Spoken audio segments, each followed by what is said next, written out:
The Jell-O program coming to you from Marchfield, California, and brought to you by Jell-O and Jell-O Pudding, starring Jack Benny, with Mary Livingston, Phil Harris, Dennis Day, Rochester, and yours truly, Don Wilson. The orchestra opens the program with Wings of America, written by Lieutenant Jesse Hicks of the Marchfield Post.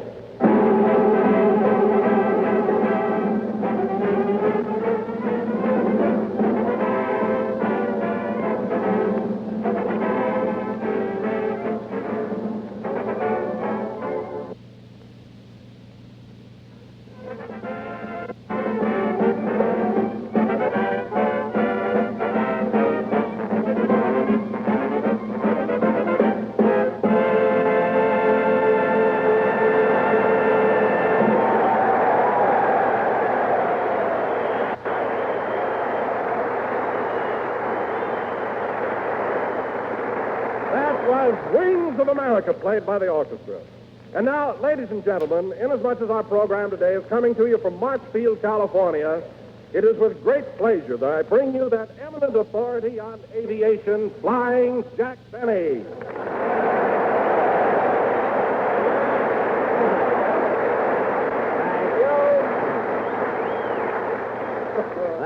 Thank you. Hello again. This is Jack Benny talking. Flap, flap. I'm flying, boys. And, Don, that was really a lovely introduction. I mean, calling me an eminent authority on aviation. How'd you ever find out about that, Don? Why, don't you remember, Jack? Just before the broadcast, you told me to introduce you that way. Oh, yes. But that's the truth, Don. It isn't commonly known, but years ago, I was the first person to ever think of the airplane. Only it so happens that a couple of other fellows perfected it before I did. The Smith brothers, Orville and Wilbur. They beat me to it. Pardon me, Jack, but you must mean the Wright brothers. The who? Oh, yes, the Wright brothers. The Smith brothers perfected the cork drop before I did. Everybody has the jump on me, you know. Well, that's very interesting. But tell me, Jack, whatever gave you the idea for a flying machine? For the airplane? Well, I was sitting on a fence one day when a flock of pigeons flew over my head, and a thought struck me.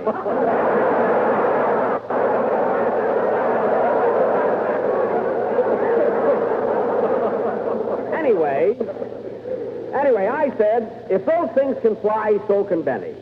So I made a pair of big canvas wings, tied them onto my bicycle, and rode right off the roof of my father's barn. And what happened? I lit on my head, and I've been a comedian ever since. For a few years, I was quite silly, and then I became sophisticated. But that's what an inventor has to go through. Oh, hello, Mary. Hello, Jack. Hiya, fellas.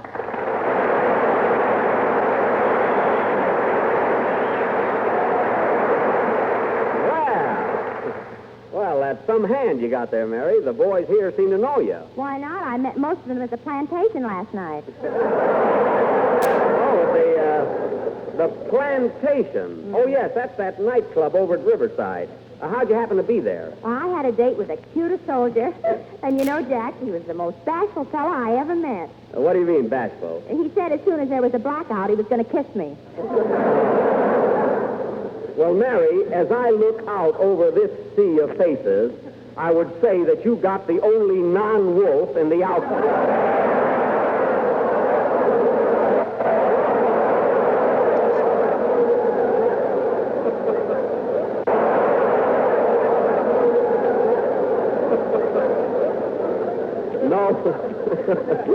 No kidding. You mean I can do better tonight? Definitely. And speaking of the plantation, Mary, I think I'll go down there some night and play my violin for the boys. That'll empty the place faster than an all-out alert. I don't know about that. Hey, Mary, you should have been here earlier. Jack was telling me how he almost invented the airplane years ago. Oh, he's full of baloney. I am, eh? Well, then let me ask you something, sister. Why is it that when I was a kid in Waukegan, everybody called me Flying Jack? Flying Jack? Yes. That's because you used to shoe flies for a blacksmith. I did nothing of the kind. I wish I had a nickel for every horse that kicked you in the face. Oh, yeah? Well, you'd have about 35 cents, Marty. That's all. And incidentally, those kicks didn't hurt my career as a comedian either. You know, it's amazing how close I... Well, look who's here, if it isn't Piano Teeth. Hiya, Jackson. Well, here I am, fellas. Make Harris happy.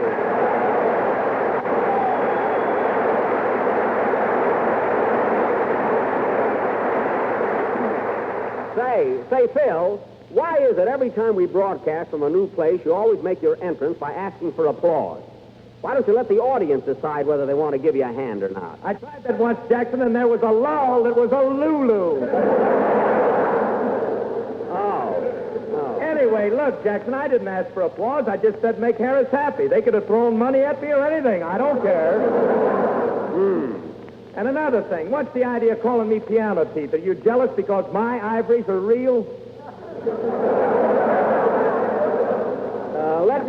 Let me tell you something, Phil. Your teeth may be the McCoy, but that smile of yours must work from a button somewhere.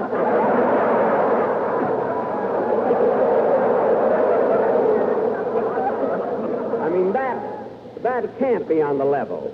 A button? You mean what I lead the band with? That's a baton. You're a fine musician. Say, Jack, can I read my poem now? Well, sure, I don't... What poem? The one I wrote about Marshfield. Mary, we can do without those Livingston epics tonight. Give these boys a break. will you? Oh, let her read it, Jack. Mary's poems are always so clever. She can't do it now, Don. Phil's orchestra has to play a number. Although I wish we had a better choice. I really do. Now, wait a minute, Jackson. Are you trying to be facetious? What? I beg your pardon? I said, are you trying to be facetious? What's the matter? Didn't I pronounce it right? I don't know what to say now. I don't know. Phil, I can't understand. Where did you ever get a hold of a word like facetious? Well, I got one of them Webster's under the bridge dictionary. Under the bridge? Phil, nobody could make that mistake but you and my writers. That word is unabridged. Anyway, Phil, let's have your band number. This is war, and we can take it. So go ahead. Oh, all right, Jackson. But look, I meant to tell you, the boys got here so late that we didn't have a chance to rehearse. Oh. Do you think it'll make any difference? Are you kidding?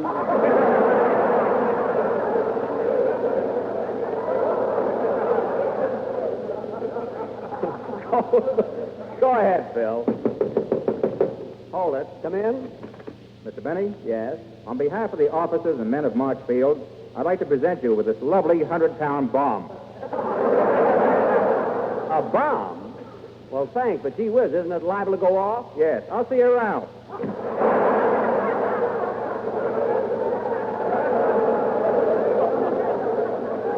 Get a load of his head, fellas. What a runway it would make. Play, Phil.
Played by Phil Harris and his... Hey, Phil, you can tell your bass fiddle player to stop. The number's over. Oh, yeah. Stop beating it out, Fletcher. I knew we should have rehearsed. Thanks, Phil. That was Tonight We Love, played by Phil Harris. I got a good mind to fire that guy. What for? He made a little mistake, that's all. He probably started late, so he finished late.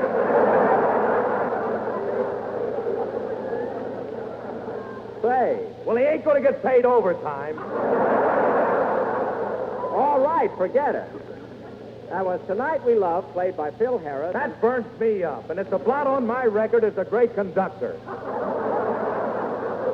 Phil, forget it, will you? Forget it. Would Leopold forget it? Would Stokowski forget it? That's Leopold Stokowski. He's one man. My goodness. Well, holy smoke, how can one man lead such a big orchestra? He works on a bicycle and shut up. That was Tonight We Love, played by Phil Harris. Oh, the heck with it. Say, Jack, can I read my poem now? Mary, never mind the poem. Doris and Edie are listening in. Tear it up, will you? You let me read it, or I'll tell all these voices who still owe $8 on your toupee. Now, just a minute, young lady. In the first place, I don't wear a toupee. In the second place, it's paid for. Then take the tag off. That's not a price tag. That little ticket says this side up. I can go along with a gag. Sister. And I can go along with a gag, too. My dear lady, why don't you tell your husband to put on his toupee and go down to your neighborhood grocer for a package of Jell-O? It is not only easy to make, but economical as well. So you will find that it is not hard to pay for. Oh, for heaven's sake.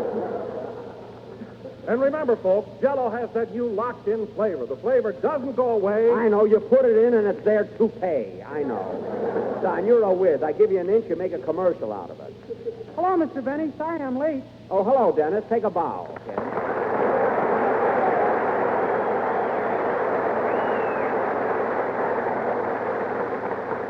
Well, where have you been, kid? What delayed you? Oh, I've been having lots of fun. You know, Mr. Benny, I walked all around the field.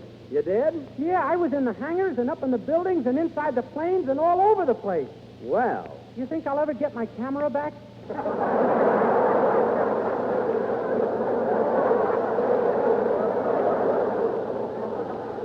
I doubt it. Don't you know, Dennis, you're not supposed to take pictures at any military encampment. Who was taking pictures? The camera wasn't loaded. Well, then what's the idea of carrying an empty camera around? My lunch was in it. Oh. The United States government owes me 1 hard-boiled egg and 2 ham sandwiches. All right. I'll take it up with the colonel. I'm having lunch with him tomorrow. A lot of good that'll do me. I'm going to be shot at sunrise.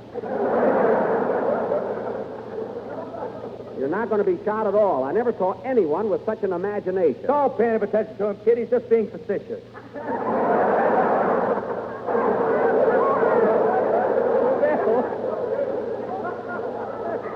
Will you forget about that word? Say, Dennis, when you go to get...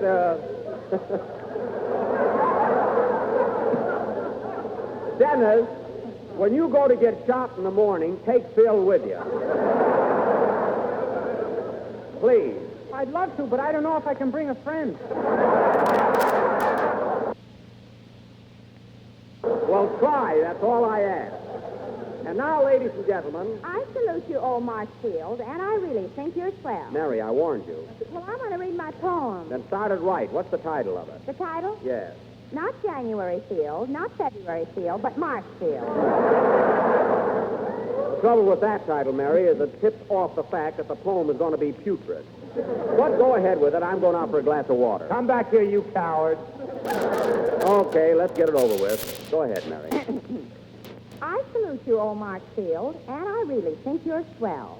If the Japs, they get too close, you will blast them all to pieces. Nice rhyming. You want me to rhyme it? No. Continue. I think the boys here are so cute. Private Major Colonel Luce. I love to dance with all the soldiers. They don't keep time, but how they hold you. Well, of course, I wouldn't know.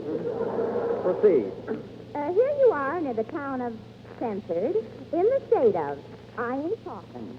And your hanger's full of... Don't ask me, because I'm not squawking. Well, what's that for? Why all the mystery? Military secrets, Daddy. Wake up. Oh, yes. Continue. Your boys get leave to go to town to have some fun and clown around. They jump in their cars and fill up with gas. But what do you do on a 6-hour pass?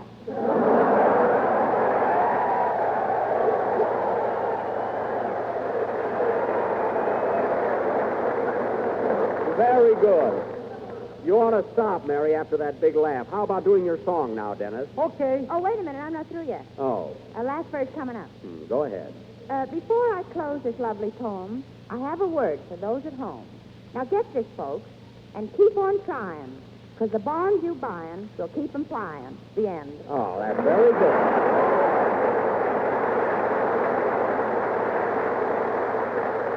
Say, that was all right, Mary. You had a nice finish. That poem turned out better than I thought it would.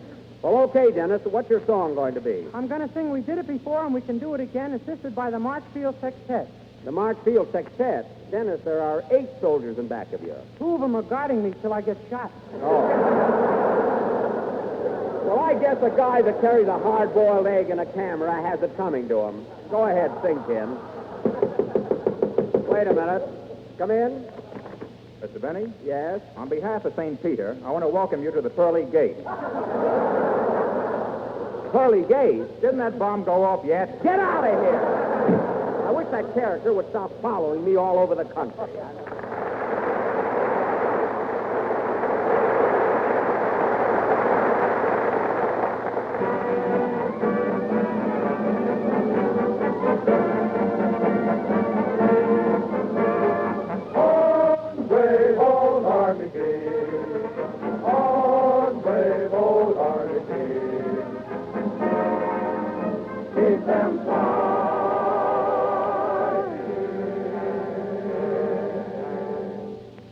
December 7th, 1941, our land of freedom was defied. December 8th, 1941, Uncle Sam replied, we did it before and we can do it again, and we will do it again. We've got a heck of a job to do, but you can bet that we'll see you through. We did it before and we can do it again, and we will do it again. We're one for all and we're all for one. They'll get a licking before we're done. Millions of voices are ringing, singing the dream martial on. We did it before and we can do it again, and we will do it again. We'll knock them over and then we'll get the guy in back of them. We did it before, we'll do it again. We did it before and we can do it again, and we will do it again. We know we're right and we also know that gangsterism has got to go. We did it before and we can do it again, and we will do it again. We're one for all and we're all for one. They'll get a licking before we're done.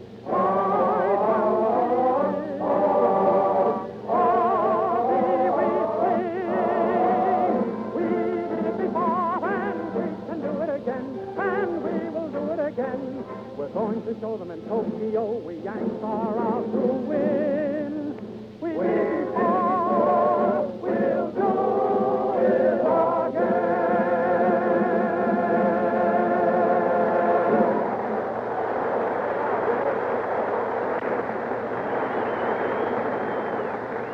That was We Did It Before from Eddie Cantor's Broadway show Banjo Eye, sung by Dennis Day and the Marchfield Octet. And very good, fellas. Say, Dennis, where did you meet these 8 soldiers? Well, I've got a girl in Riverside, and last night I took her to the plantation. So? What happened to my girl, fellas? Well, that's rich. So these boys took your girl away. Hey, Dennis, is she pretty? No, she's a mess. Every girl you go out with is a mess. Why don't you go out with a pretty girl once in a while? Well, if I can't hang on to a cluck, what chance have I got with a good-looking gal? Well, that makes sense, I guess. But personally, I can't keep company with a girl unless she's really gorgeous. Oh, yeah? Yeah. I have yet to see you out with a dame that didn't sag somewhere.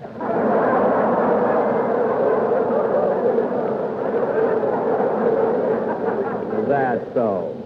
I've been out with some pretty hot-looking babies, haven't I, Phil? Lay off, Jackson. I'm a married man. Well, for Pete's sake, you can talk about pretty girls, can't you? Nope, no talking and no looking. No looking?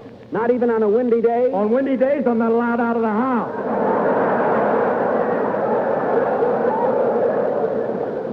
Well, that may be okay with you, but I'd like to see the woman that could dominate me.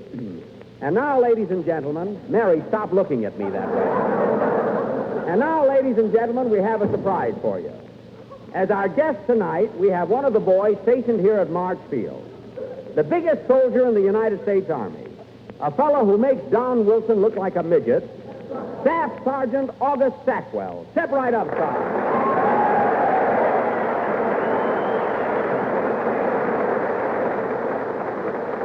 Wow, what a physique. You ought to see him, folks. He looks like Boulder Dam in a khaki uniform. Tell me, Sergeant, how much do you weigh? 407 pounds, not counting lunch. Oh, 407 pounds. Well, Sarge, I want you to meet a fellow we used to think was pretty hefty until you came along. Don Wilson, our announcer. How do you do, Sergeant? Hi, Skinny.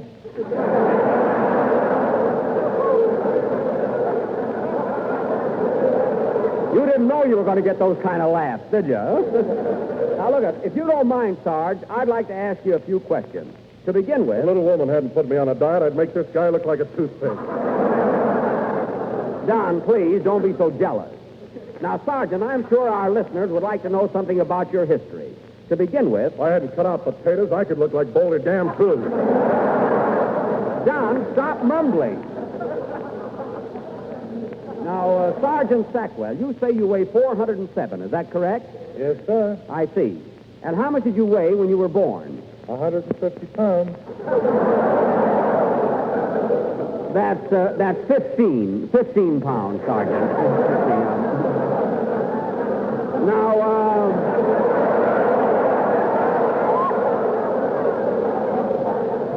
he looks like Wilson and he reads like Phil Harris. Now, of course, Sergeant, being so large, must present certain problems. For instance, you don't sleep on a regular Army cot, do you? No, I use the king size. Good. That's all right. Now, I'll Sergeant... bump stomachs with him any day. Wilson, calm down. My goodness. Well, Sergeant, I want to thank you for coming up here and saying hello. Thank you, Mr. Benny. No hard feelings, Don. No, not at all. That's how I feel about it. So long, Frank. That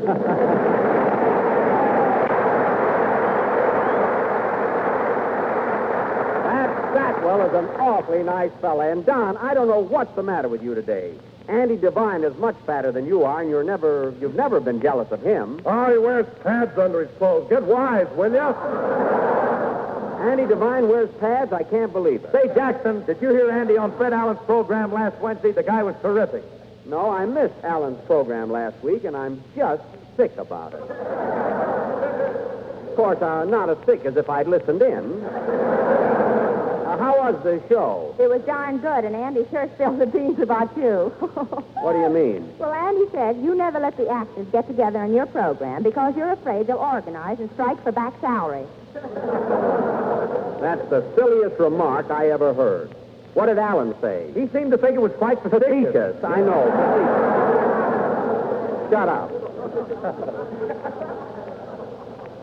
And before we go any further, I'd like to clear this thing right now. If there's anybody in this cast that I owe back salary to, I wish he'd raise his hand. Come on. There, you see? Nobody raised their hand. I got mine up, Mr. Benny.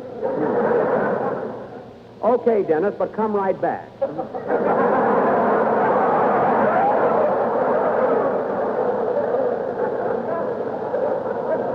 I'm tired of these rumors that Allen started about me. But, Mr. Benny... Never mind. Put your arm down or I'll yank it down.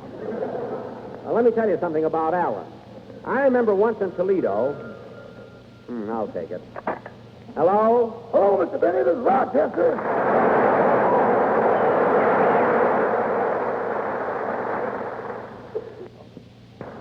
Oh, hello, Rochester. What do you want? I got bad news for you, boss. You'll have to take the Greyhound back to town. Why? Well, here's what happened. I filled up the gas tank this morning and started out from Beverly Hills like you told me to. In my Maxwell? Huh? It was a beautiful day. The sun peeping over the snow-capped mountains gave one the feeling that all was serene. Rochester, forget the mountains. What happened to my car? Well, I was driving through Ontario when a big truck ahead of me full of oranges suddenly stopped. And what happened? Marmalade.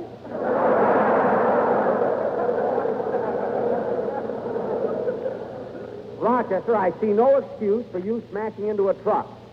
What do you think the emergency brake is for? It ain't for stopping. We found that out. Well, tell me about the car. Is it damaged much? No, it worked out fine. The fenders are straight now. Well, good, good. But the right front tire's going boom for the last time. Oh, well, I guess there's nothing else to do but go out and buy a new tire. I beg your pardon? I said go out and buy a new tire. A new tire? Yes. Just a second, I'll put Superman on the phone. Oh, that's right. It is pretty hard to get tires now. I'll tell you what. Use the spare. We ain't got no spare. What do you mean? I cut it up last week when you needed rubber heels for your brown shoes.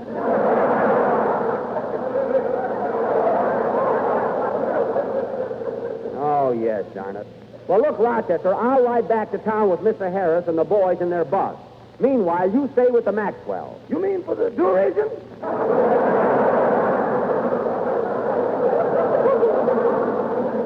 You can have that tire fixed. Now, hang up. This is long distance. Okay. Oh, say, boss, look like you owe me $10 on that bet we made. Yes, I know Buddy Bear lost. But I can't understand how Lewis knocked him out in the very first round. Well, you see, Joe's in the Army now, and he had to get back to camp before tap. Oh, well, that explains it. So long, Rochester. Goodbye. Gee, I've got to get a tire. I wonder how that rubber tree in my greenhouse is coming along. Play, Phil. Tomorrow night for dessert, surprise the family with a grand dessert, Jack Benny's jellied fruit medley and one of Jack's own special favorites. It's a delightful dessert, a real treat to the taste, and yet so quick and easy to make.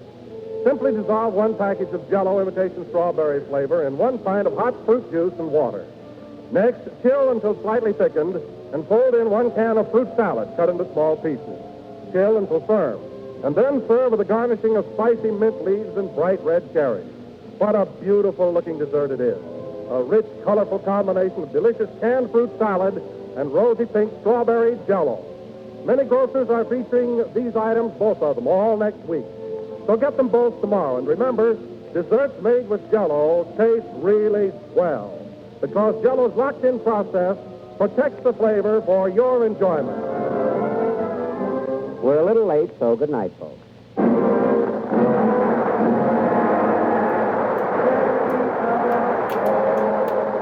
This broadcast was presented for the entertainment of the personnel of March Field and does not constitute a commercial product endorsement by the War Department.